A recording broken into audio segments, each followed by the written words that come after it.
Bismillahirrahmanirrahim.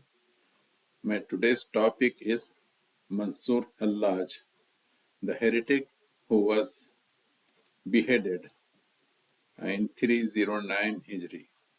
Muslims consider him as a heretic and deviant, whereas the Sufis, the Deobandis and Barelvis, they take him as wali-Allah. And al-Haq, that means I am the Haq, I am the Lord. Like Ashraf Ali Thanvi, Zakaria Kandalawi, and other people, they have written many books about him, exalting him as a true wali-Allah. Even the Khalifa of Zakaria Kandalawi, Sheikh Yusuf Mutalla, who was in Bury, UK for a long time, I think he died about 10 years ago, he wrote a book called, titled Pious People's Condition at the Time of Death.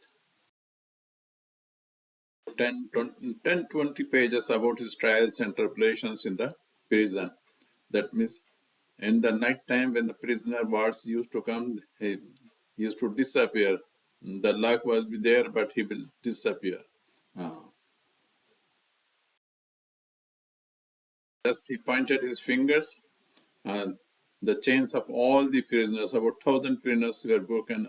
All of them were released.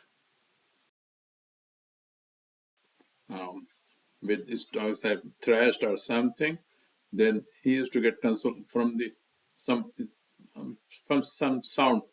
Oh my son, please be steadfast. So many nonsense things are written. If you are interested, you can read it. May Allah save us from all this heretic stuff.